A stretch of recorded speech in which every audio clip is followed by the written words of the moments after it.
Okay, today we are in the home of John R. Newman.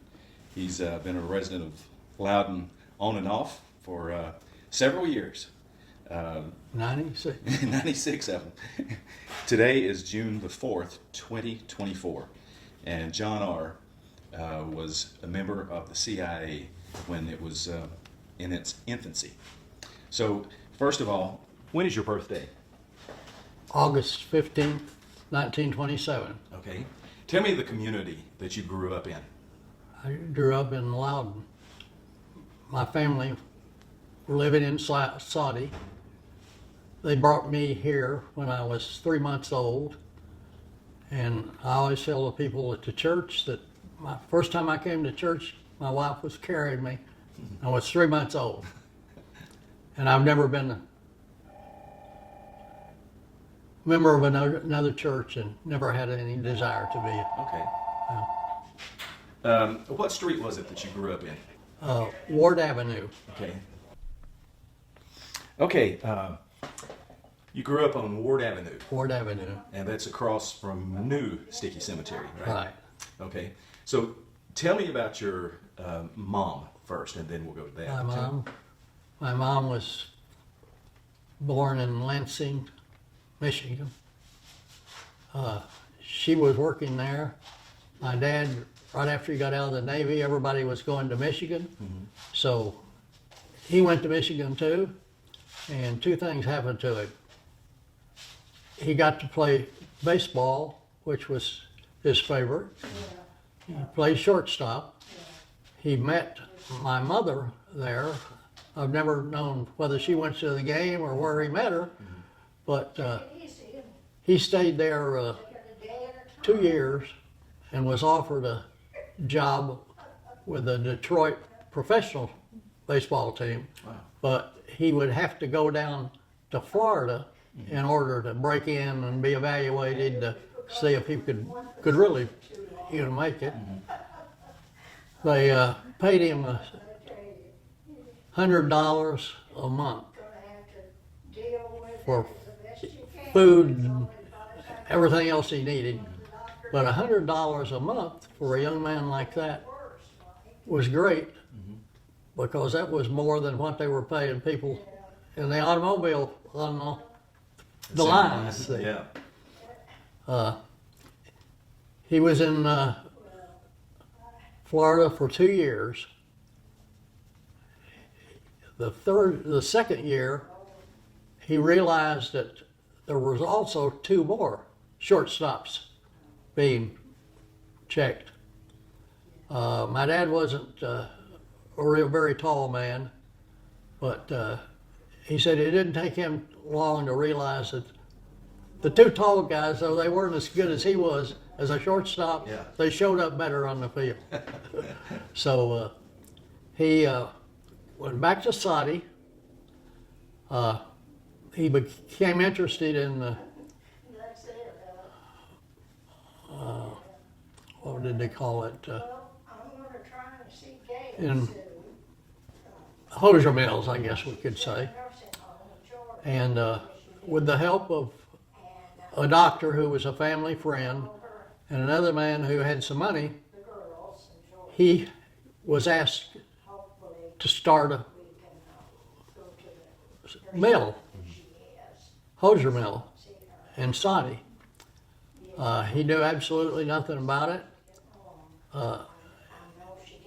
He went to North Carolina for 6 months to a school that was part of a regular big mill. Okay. And from the education he got in that 6 months, he had to work in the mill at night, but he could go to school in the daytime. He went to a meeting, and I'm inclined to think this was in New York.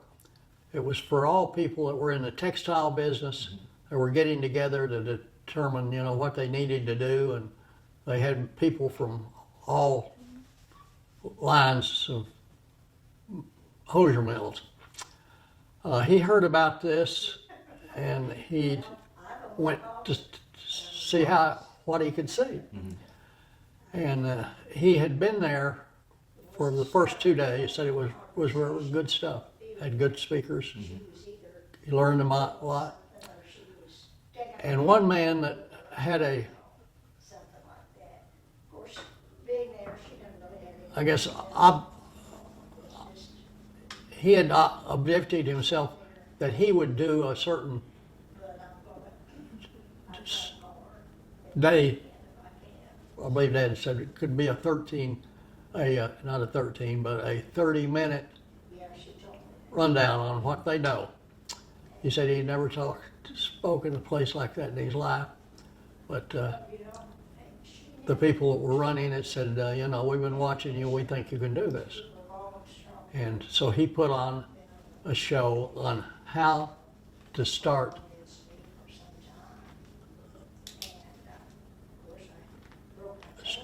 a mill in the South. Okay. And said he had learned enough about the industry that he put together a pretty nice little program. Said the people that were running the thing gave him a little money for doing it, and told him that, you did well. You did well. That night, a man that was there with Colonel Charles H. Bacon came to my dad's room and told him that Charlie Bacon would like to talk to him. He went down to Colonel Bacon's office. Colonel Bacon told him he liked what he had heard, and that my dad might be hearing from him again very soon. He said in about 2 weeks after he got back to Saudi, said there was only 2 telephones in Saudi. One was the main grocery store, and the other one was in the mill he was trying to get started. Which said the phone rang, and he didn't have a secretary or anything at the time, but he answered it. And it was Charles H. Bacon. And said, "Do you remember me from the meeting?" Said, "I'd like for you to come to Loudon for a few days." And he said, I'll tell you, I'm looking for somebody to be my superintendent. And I want to see if I think you're it. And my dad said, "Sure, I'll do that." And he came to Saudi, worked with the colonel out on the farm at his house as they discussed what the problems were and what the Colonel Bacon would like to see somebody that could really get in and do the job for him, because he wasn't making a lot of money right at that time. Okay. He offered him $350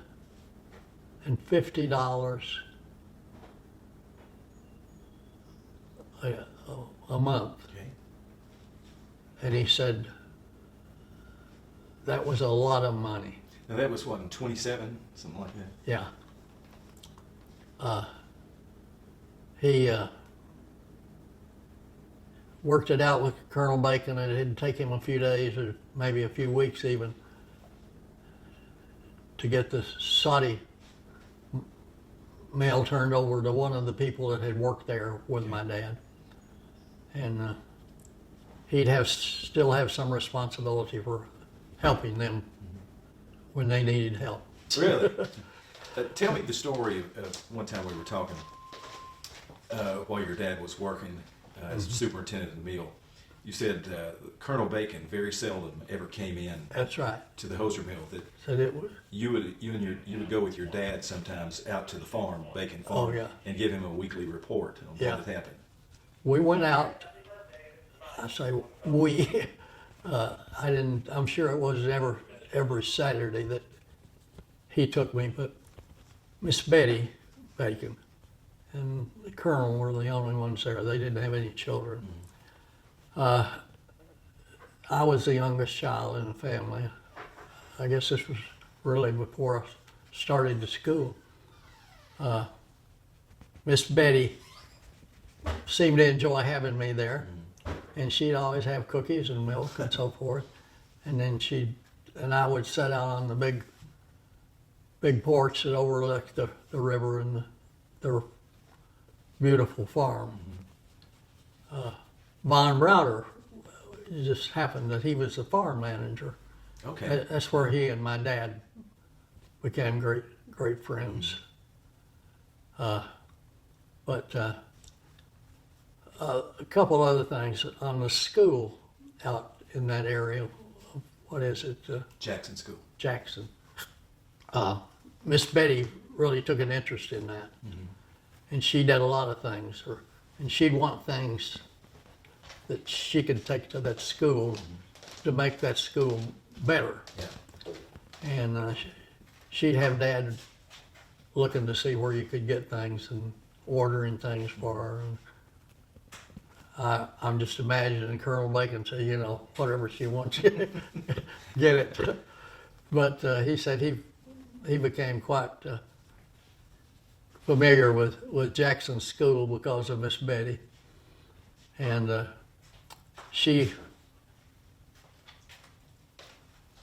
and I'm not sure on this, if she had been a Cumberland Presbyterian, or if maybe my dad invited her, I don't know.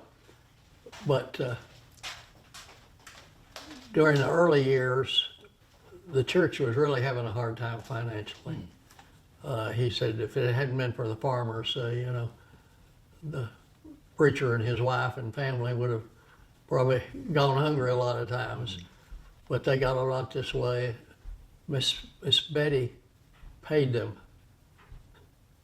not as a salary, but like once a month, she would send some money, enough money to make it profitable for the preacher.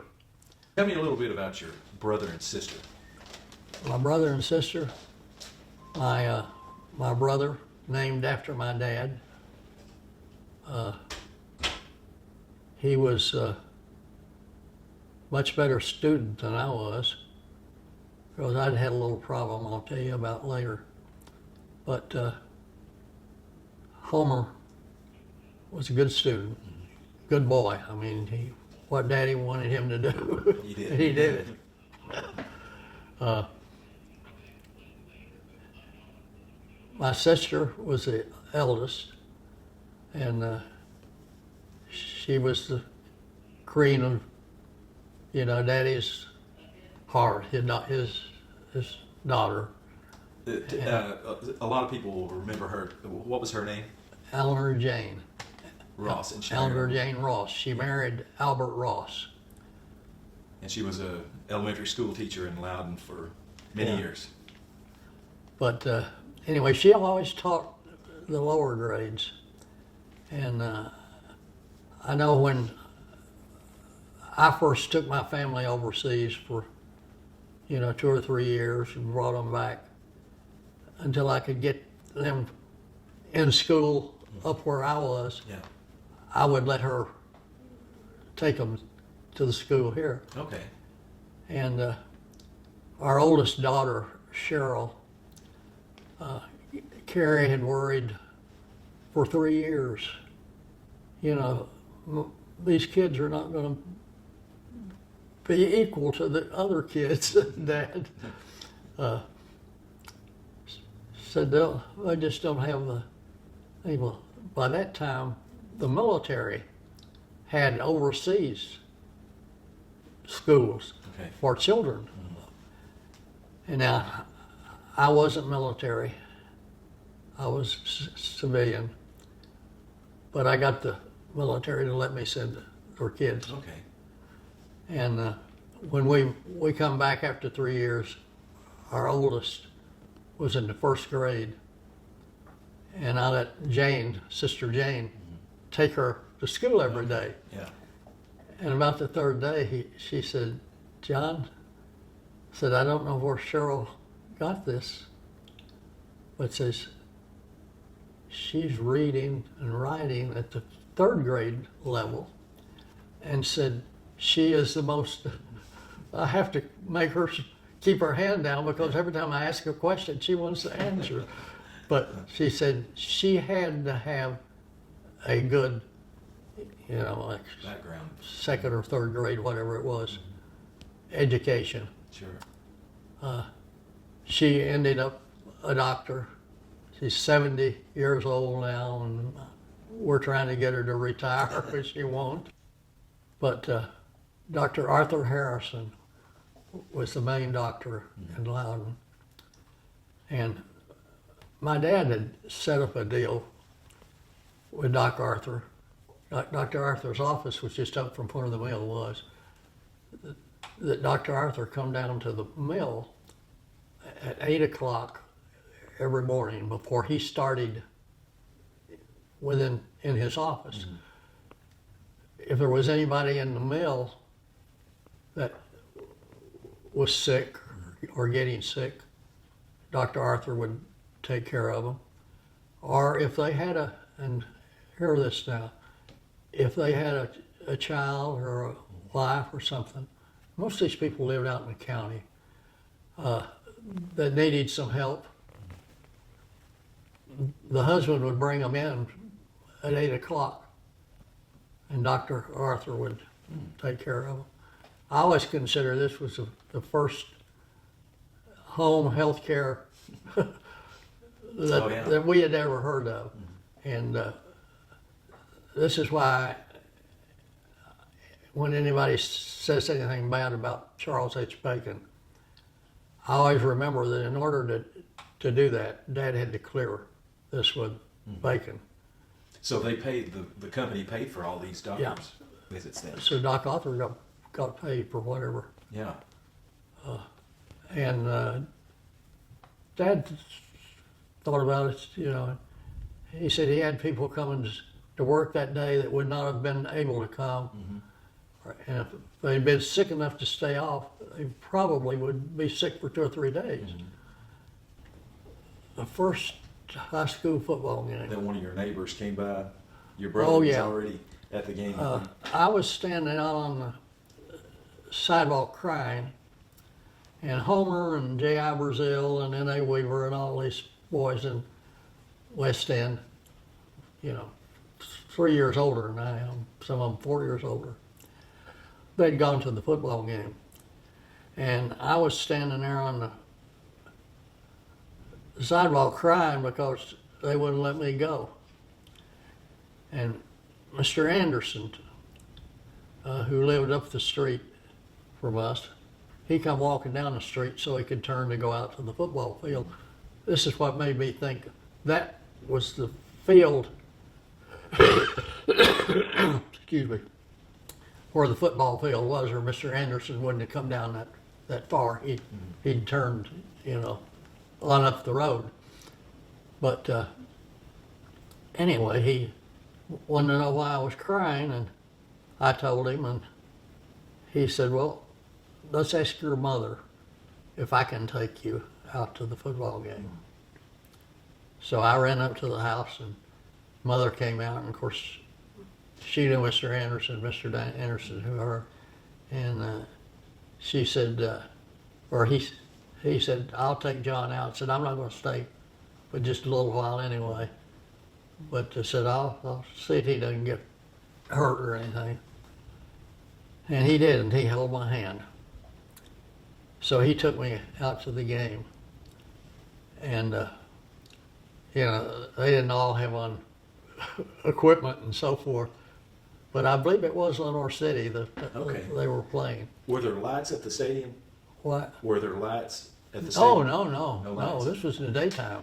Okay, and I can't ever remember them having lights. no lights and no seats either. People just lined up around the field. Is that correct? That's right.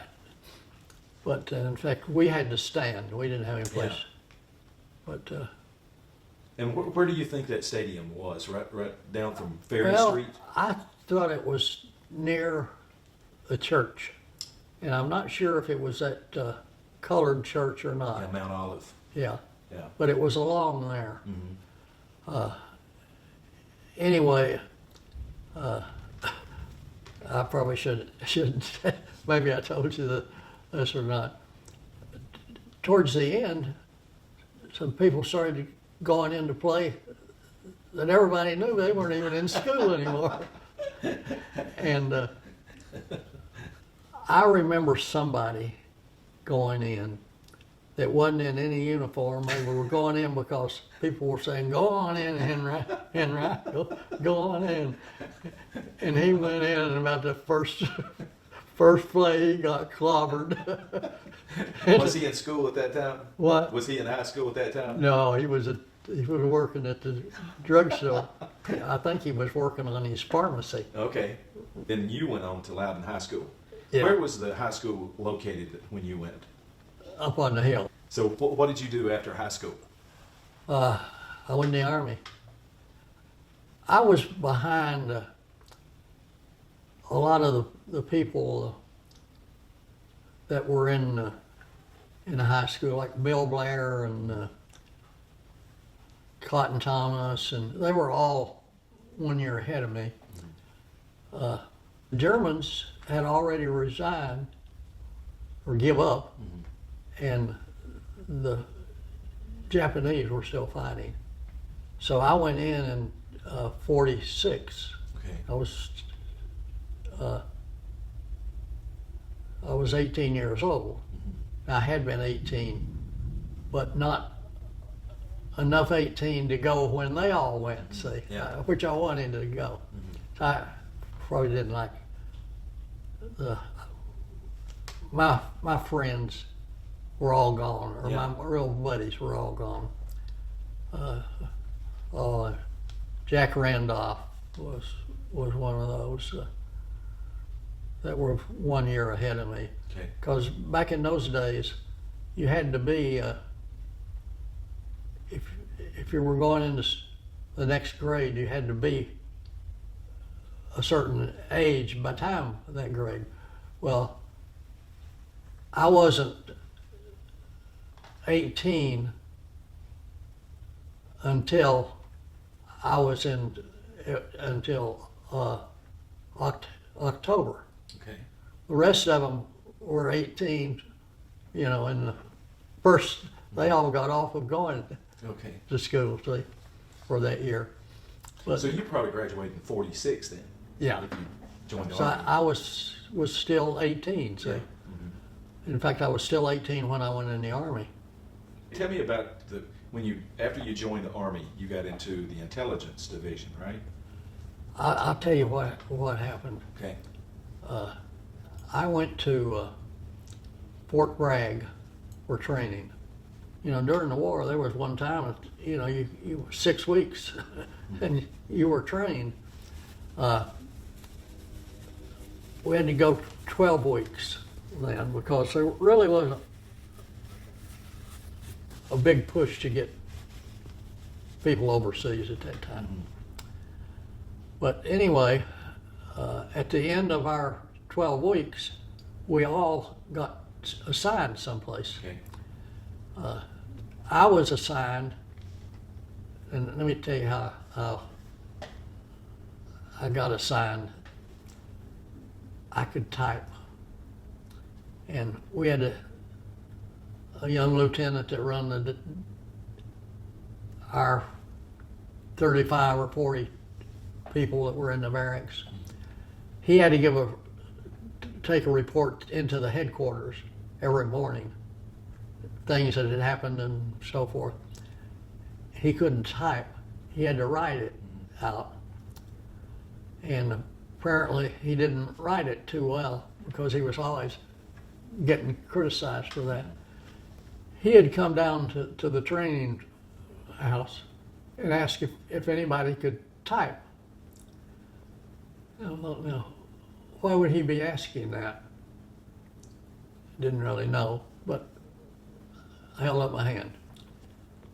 And he went on with his little program. He was giving us the day requirements and so forth. After that, he said, "John Newman, I want to talk to you when you get through today." So, 5 o'clock time we got through with the training.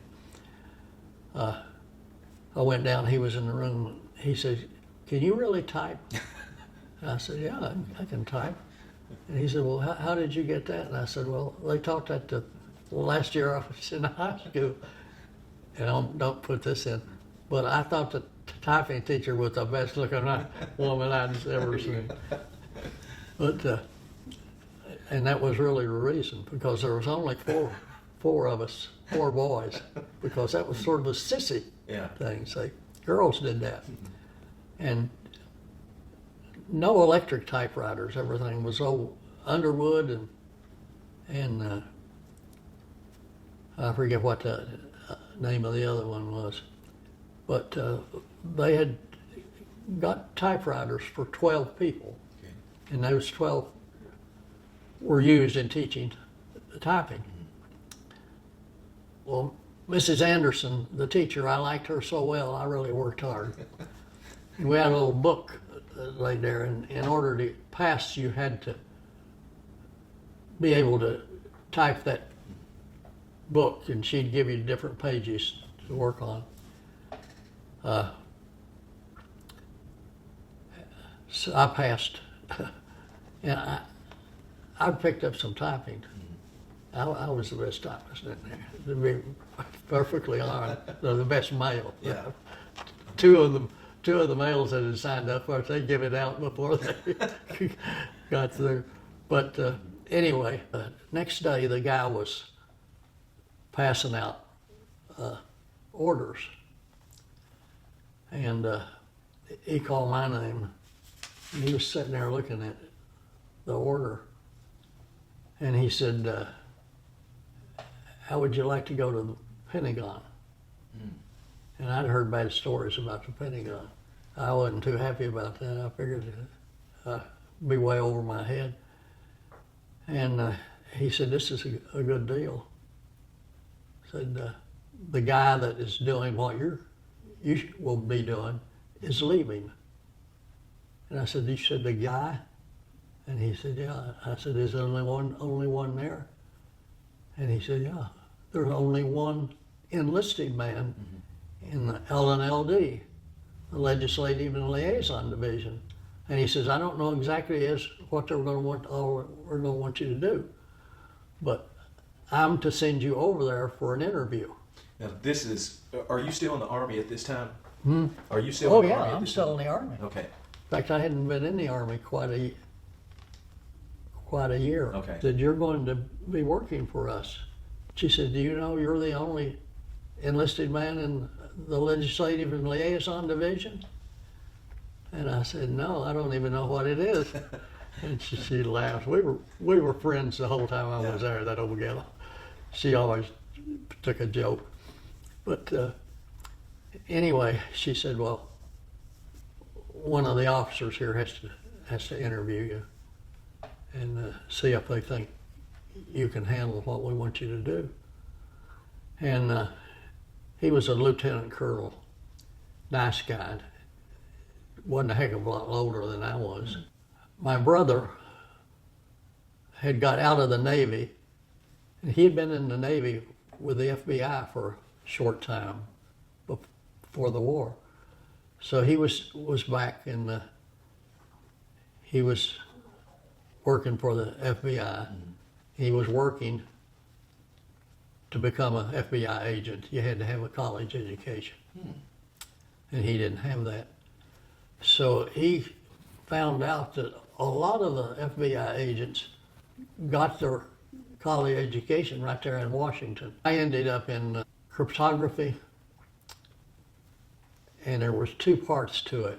One was you did nothing but encipher and decipher messages, and the ability to do that, you have to be able to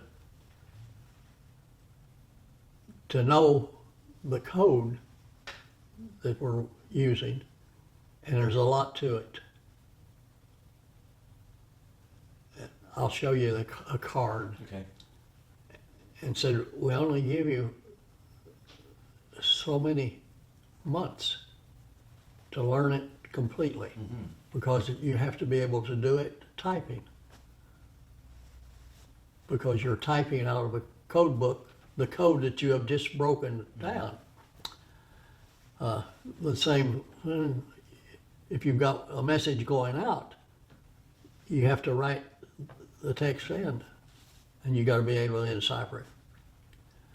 I didn't really know whether that was something I could do or not, but I give it a shot. It'd be like speaking in French but typing in English. Yeah. I think I've still got a card up there that shows you. Okay. So, I did that, and boy, I was slipping some of that stuff in my shirt to go home at night because I was going to be working on it. I did not want to fail it whether I wanted to do it, Right. but I knew it was a way to get in, get your feet in the floor. About 2 weeks before a man came into the office and said to the instructor, said, "We are so far behind up in the center that we have got to have some help." And he said, "If you have anyone in this class that you think can break the code, who do you have?" Oh, the guy looked at me. I thought, boy, I must have passed. But anyway, I was, when I got in there was, I think, 4 or 5 other people doing it. Now, are you already a member of the CIA at this time? Yeah, well, yeah. Okay. Uh, So this is training.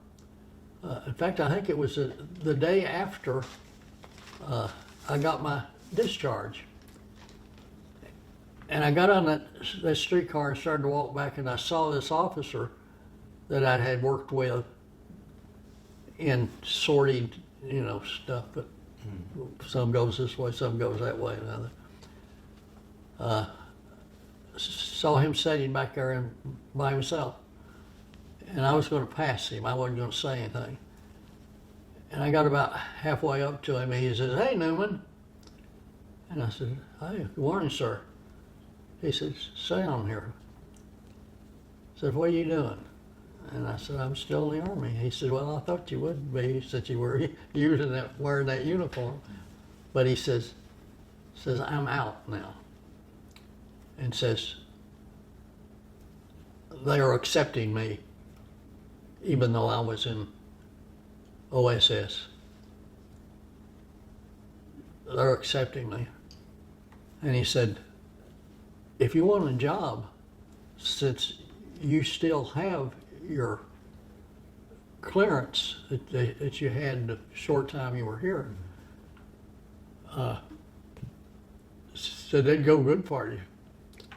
So I said, "Well, what do I do?" And he said, "I want to give you a card." And he pulled his card out and wrote on the back of it, "South Building, receptionist," the man's name.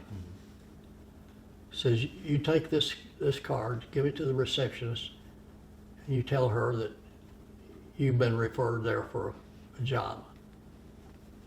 And she'll look at the back of the card, and she'll know who to call." So this went out, okay, and she called, and the guy said, "Well, he's on 2 weeks vacation." He said, I could hear her talking. "Is there really somebody that you think he'd want?" She said, "Well, I don't know. That's your decision. I don't make your decisions." But he said, "Well, send him on up." So it's a deputy up there. He was I don't know, he and I just got along well because I only had 30 minutes with him. He asked me a lot of questions about a lot of things. Some I could answer, some I didn't. But anyway, he said, "Well, I think the boss would take you if he was here." He says, "I want to sign his name," and then under it I said, "For so-and-so." And he said, "How soon can you come back to work?" And I said, well, I've got to go down to Tennessee for a while, but I'll know pretty soon, you know, if I would want the job. And he said, okay. He said, that'll work. Said, the boss has got to get back. And it worked out. Okay, I come back to Tennessee the end of that week, went up to UT, and you know, I want to fly to get in school, and you know, they give me a book about this big with it's on page so and so, sign your name right there, and says we'll put you on. When your name comes up, we'd be able to take you. But he says, do you know that sometimes we think half of the military is here? And it said they're all, see, I was trying to get on the thing because I got the same privileges as people that had been in some gunfight and so on. But we'd get to college and everything. Anyway, he said, I would guess it would be 2 years. He says, about 20% of the people that come in decide they don't want it, and says, and there is at least another 20% that come in that we wouldn't accept. Yeah. So he said it might not be as bad as, but he said, but 2 years, you ought to be able to get in school. You're going to have to wait a long time. Yeah. I was beginning to sort of tire from that, and about that time my security clearance came in, and I went in and went to the boss who was not there when I was hired, who became a friend for all of my career. He was just a great person to work for. I kept getting better and better at doing the encryption and decryption. To 29, I had become as good at doing what we were doing in the center as anybody. One thing, I think a lot of them were older, and I was younger, and I could do it faster, Okay. and I could type it better. At high school, typing come up to help me along Yeah, it sounds like a it. lot of ways. Yeah. But